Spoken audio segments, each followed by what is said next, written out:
স্বপ্নের দেশ অস্ট্রেলিয়া আসলে আমাদের কাছে স্বপ্নের দেশই ছিল। 2022 থেকে 22 বা 23 সাল থেকে আমরা আসলে দেশের বাইরে আসার জন্য চেষ্টা শুরু করি। সো সেই সময় অনেক দেশই প্রিফারেন্সেস ছিল। অস্ট্রেলিয়া ছিল ফার্স্ট প্রিফারেন্স।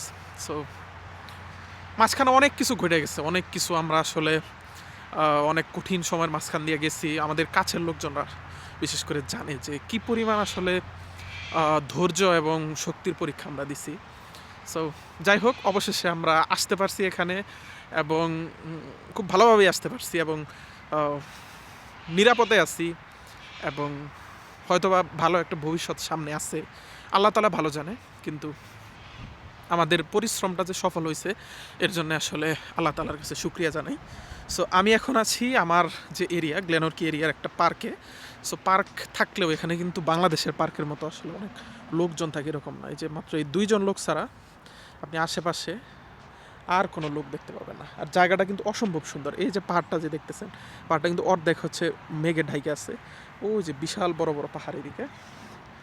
সো আমাদের জন্য সবাই দোয়া করবেন, আমরা যাতে আসলে যে উদ্দেশ্য নিয়ে এখানে আসছি আল্লাহ তাআলা যাতে সেই উদ্দেশ্যটা পূরণ করার তৌফিক দান করে। আর আমার চ্যানেলটা সবাই একটু ফলো করে দিবেন, চ্যানেল না আসলে ফেসবুক পেজটা ফলো করে দিবেন, যাতে আসলে পরবর্তী ভিডিওগুলো আপনারা পেতে পারেন। আল্লাহ ভরসা, আল্লাহ হাফেজ।